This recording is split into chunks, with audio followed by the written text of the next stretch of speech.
Okay, we're going to talk about pocket knives here for a little bit. I'm going to talk about the type of blades and handles and how they work. First, let's go over all the parts. Now, most pocket knives that open and don't lock are called slip joint pocket knives.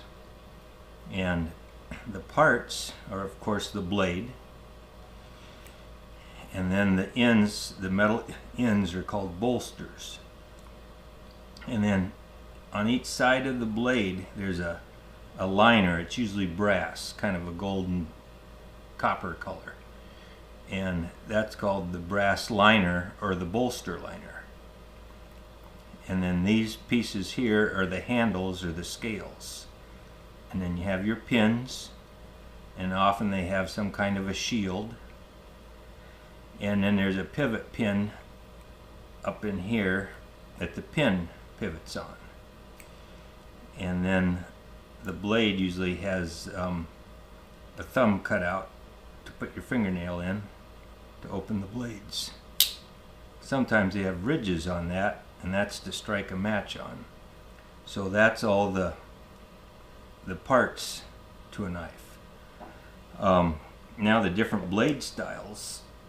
Well, first let's go over the different handles. This one is called a sunfish, and from what I've read about it, it used to be popular with the cowboys and some sailors, and it was good for cutting ropes, and they liked that wide blade for that.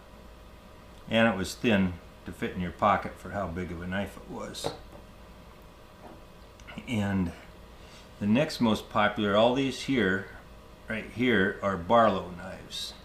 And usually a Barlow has one or two blades, and it's usually this blade here is called a clip point because the point is clipped off. Now, and all my Barlows have clip points. And the second blade is what you call a pin blade, and it used to be for sharpening quill pins, but it makes a good little carving blade. Now, a Barlow, you can always tell because it just has a bolster on the one end, and it's usually twice as big as other bolsters. See, that's a short bolster, and a Barlow has a long bolster. Some Barlows have a spear point. This is called a spear point, and this is an electrician's knife, and it has one knife blade like this, and then it's got another knife blade with a duller edge for cutting electrical wire, and then a flat screwdriver tip. And this one locks, and it's got a liner lock.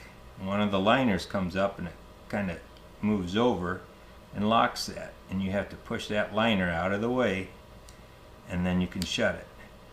This one also has what you call a half stop.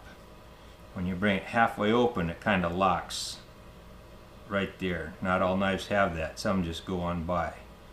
But when you have a half lock, it's kind of a safety stop, and then you can push it on shut.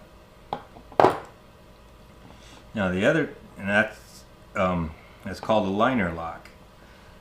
Now this style here is called a trapper, and usually a trapper has two blades on it, and they both come out the same side. So this is a trapper, and this would be what you call a peanut trapper. And when a trapper curls up at the end like this, that's called a saddle horn trapper. See, this one here is not. And when a knife has a belly like this, that's called a sow belly.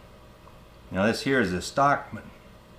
A stockman usually has a big clip point, and then it has a blade called a sheep's foot. And a sheep's foot, the back of it curls down and the blade is straight.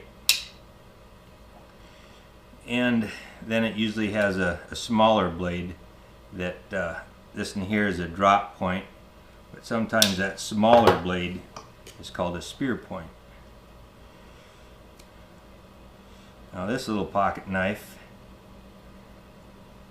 is what you call a peanut, and this was advertising out of my Grandpa Huddleston's store. And advertised key work clothes. If you just have a single blade knife, it's often just called a jackknife. So this is a clip point jackknife. This one is called a hawkbill, and it has a half stop on it. And this is for pruning, cutting prunings off of tree limbs. Some people like that style for cutting ropes. All these are lockbacks, and so instead of having the liner lock, it's got a button here at the back. And so you have to push that button down, and that lifts the spring. That's the other part of the pocket knife I didn't talk about, is the spring back here, and it's on a pin. You can see that spring lift up a little bit when I push that down. And now when that closes, you'll see that spring come back down, and so that holds it shut. Here's another lock back. This is a clip point. And when you push that down, you see that spring come up right there. Now on a regular slip joint knife, when you open it, you'll see that spring lift up, and then you'll see it shut down, and it kind of locks it a little bit, but still with just pressure you can push that blade down. So if you're trying to drill a hole with something, into something with a slip joint knife, you got to be careful that you don't fold that over and shut it on your fingers.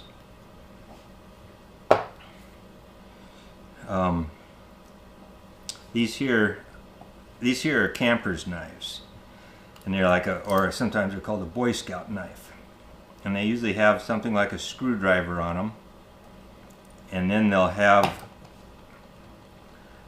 some type of can openers. This is a very old style can opener, and that hooks in the can, and that sits on the ridge of the can, and you just work it along like that around the side. This one is a more modern can opener, and this here hooks on the outside of the can, and you cut around it that way. Most of your Boy Scout or your camper knives then have a big spear point, or this is more of a drop point. And then this one here, you can see it's shaped like a canoe, and so that's a canoe knife, and this is a kind of a peanut style canoe knife. Another blade is called a tanto blade, and you can usually tell that where it's got a sharp corner right there on the cutting edge. There's two different angles to the cutting edge, and it comes to a sharp point.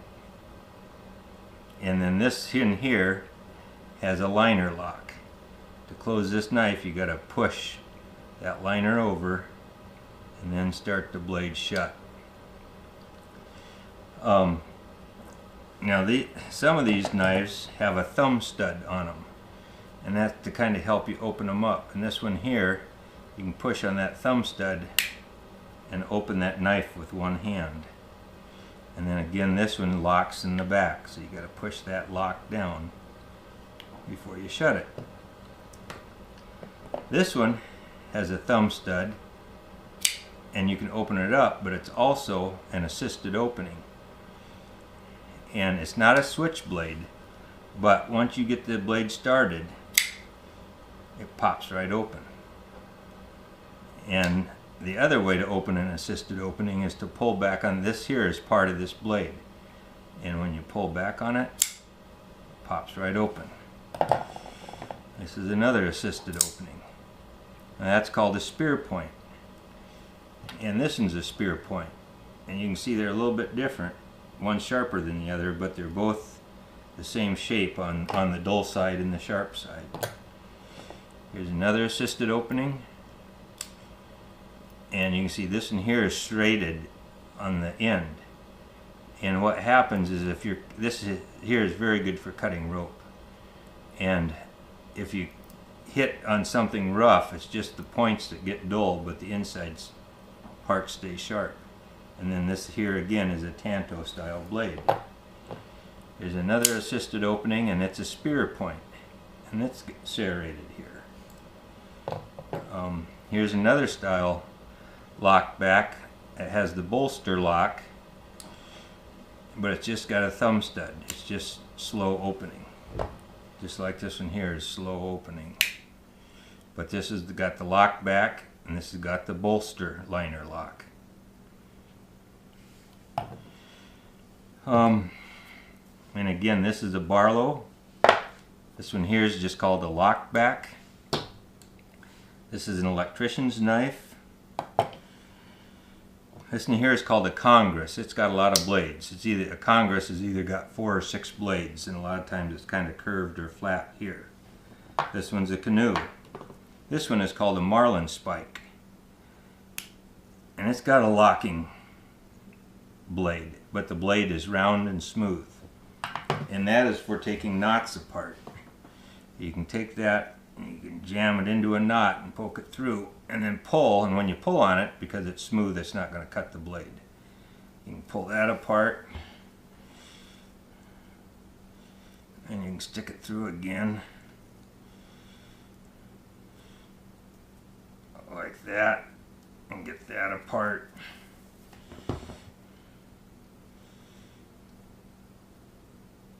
And kind of stick it through another tight spot. You can work the knot up on the end here.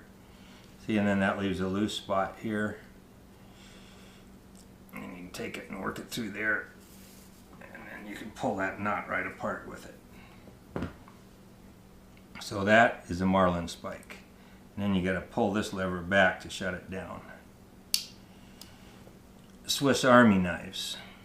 And there's different ones of these. And these have a lot of different blades on them.